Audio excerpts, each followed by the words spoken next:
Proposition 30 promised billions for education, but how much money are students actually seeing? Governor Jerry Brown pushed Prop 30 to spare California's education system from $6 billion in budget cuts. If yes passes, you'll see classes start to be restored. University of California officials warned that without Prop 30, student tuition would increase by $2,400 a year. And the San Diego City College District was planning to eliminate even more classes after 4 straight years of cuts. But since Prop 30 passed, college tuitions have been stabilized, and about 10% of the cut classes have been restored. However, district officials have announced that they still lack the funds to restore the summer session. And the M building is now officially open to City College students.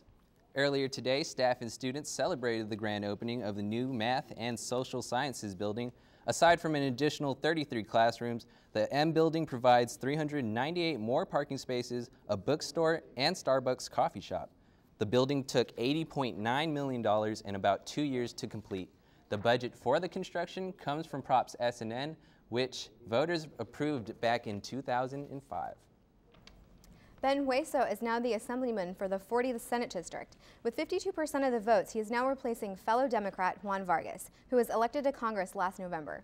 Hueso defeated 3 other candidates on a special election that was held last Tuesday. Another special election will be held on May 14th to find out who will fill Hueso's assembly seat.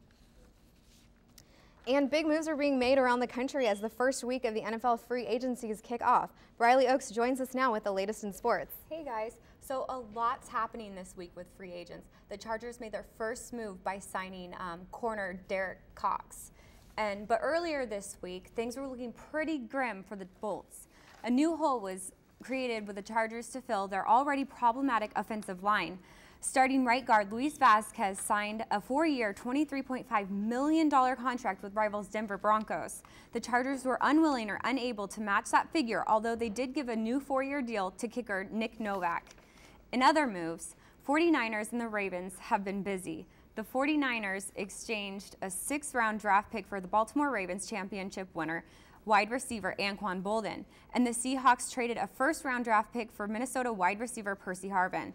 Players from the 49ers and the Seahawks welcomed their new teammates over Twitter, while former teammates expressed their disappointment. In the NBA, a double whammy for the Lakers as they visited the Atlanta Hawks. Playing on the road on back-to-back nights, the Lakers were down with less than 30 seconds to play when Kobe Bryant hit a ridiculous 3-pointer. Down 2 in the closing seconds, Kobe played for the tie, baseline jumper, and no good.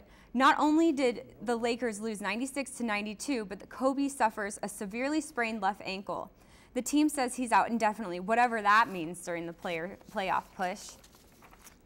And the Miami Heat have become the 4th team in NBA history to win 20 straight games in a single season. Wednesday night, LeBron James scored 27 points, and Dwayne Wade had a critical tip-in for the hard-fought road win over the 76ers. Now, taking it to the water. The Association of Surfing Professionals World Championship Tour kicked off this week on the Gold Coast of Australia. The first event was full of excitement as 11-time world champ Kelly Slater took on reigning world champ Joel Parko in the final heat. Tensions were high in the water as Kelly and Joel went head-to-head on the 3 to 5 foot barreling waves. In the final minutes, Kelly claimed priority over Joel's wave, giving him the upper hand. Joel's final wave wasn't enough to give him the lead, leaving the 41 over veteran Kelly Slater with the win. And Tennis Channel announcer Brett Havers was going from side to side, but it wasn't because he was watching a rally on the court. No, he was trying to figure out what was shaking on the set. Turns out it was a magnitude 4.7 earthquake that was to blame. Amazingly, his colleagues ignore the rumbles and get through the show unfazed. So I don't know if you guys felt it. I did. I was sitting at work and my computer just started shaking and I'm like, oh, here we go. I definitely felt it. I don't know how they didn't feel it over there at the thing. All right, an Oscar-winning documentary is creating some buzz here at City College. What actor made an appearance? And the First Lady is at the center of an online scam. Stay tuned for all the details.